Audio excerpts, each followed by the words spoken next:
అమ్మా, చాలా రోజులు కథలు చెప్పలే, ఏమైనా చెప్తావా? చెప్తా నాన్న. ఈరోజు సప్త చిరంజీవుల్లో రెండో వాడైన బలిచక్రవర్తి గురించి తెలుసుకుందాం, సరేనా? బలి ప్రహ్లాదుని కొడుకు అయిన విరోచని కొడుకు.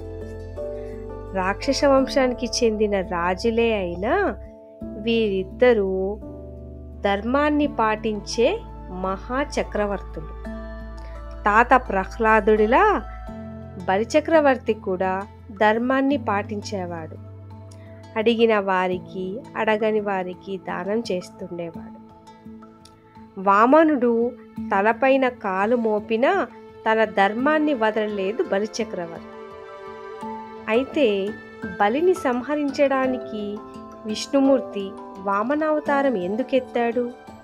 అసలింతకి బలి చేసిన నేరం ఏంటి అంటే, దేవతల రాజైన ఇంద్రుడు బలిచక్రవర్తి తండ్రి విరోచనుడిని సంహరిస్తాడు.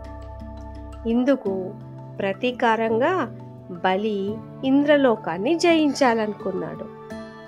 అయితే దేవతల బలం తమకంటే ఎక్కువ. తగిన బలం పొందడానికి గురువు శుక్రాచార్యుడి ఆధ్వర్యంలో విశ్వాజిత్ యాగం చేశాడు. ఆ యాగఫలంగా దివ్యమైన రథం పొందాడు బలిచక్రవర్తి. ఏమిటి దాని ప్రత్యేకత అంటే, దాని మీద నుంచి యుద్ధం చేసే యోధుడిని ఎవరూ ఓడించలేరు. బలి తమకంటే శక్తిమంతుడని తెలిసి దేవతలందరూ స్వర్గం విడిచి వెళ్ళిపోయారు. ఇప్పుడు భూలోకం, స్వర్గలోకం రెండు బలి పరిపాలనలోకే వచ్చాయి. యుద్ధం చేయకుండానే బలి మహాచక్రవర్తి అయ్యాడు. ఇంద్రుడు ఈ కష్టం చెప్పుకుంటాడు తల్లి అతిథి దగ్గర. అతిథి విష్ణుమూర్తి దగ్గరకు వెళ్ళి వేడుకుంటుంది.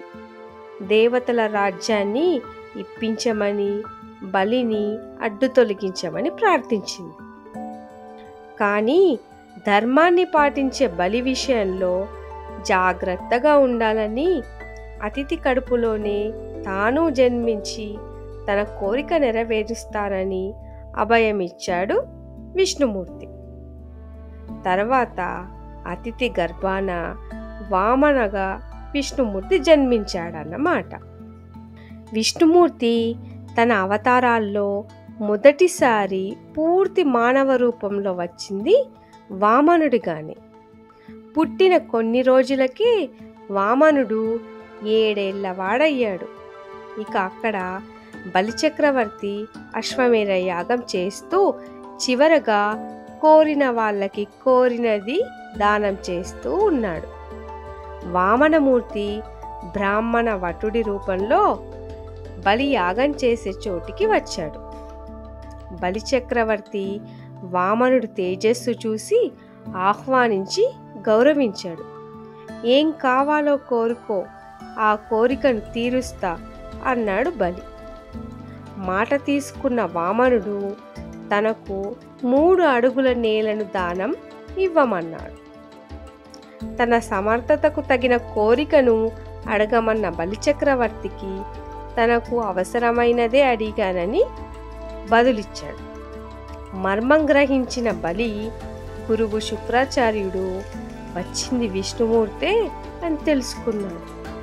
ఈ బాలుడు బలిని హరించడానికే వచ్చాడని వాదించాడు. అయినా సత్యనిష్టను విడవలేదు బలిచక్రవర్తి. 3 అడుగుల నేలను దానమివ్వడానికి సంకల్పించాడు. వామనుడు త్రివిక్రముడయ్యాడు. అంటే 3 లోకాలు జయించే రూపాన్ని పొందాడు. 1 అడుగుతో స్వర్గాన్ని, మరో అడుగుతో భూలోకాన్ని ఆక్రమించాడు. 3వ అడుగు చూపడానికి చోటు చూపమని బలిని అడిగాడు. బలి ఏమాత్రం సంకోచించకుండా మిగిలింది తన ప్రాణమేనని శిరస్సు మీద అడుగు పెట్టమన్నాడు. వామనుడు బలి తలపైన కాలు మోపి అధోలోకాలకి పంపించాడు. అక్కడ అతడిని మహారాజును చేశాడు. యుగాంతానికి అతడిని అనుగ్రహిస్తానని మాట ఇచ్చాడు. ఎంత గొప్పవాడైనా అహంకారం ఉంటే పతనం తప్పదనే విషయం బలిచక్రవర్తి జీవితం చూపిస్తుంది. కానీ ఆయన గొప్పతనానికి గుర్తుగా బలిచక్రవర్తిని చిరంజీవిని చేశాడు. ఇది బలిచక్రవర్తి కథ.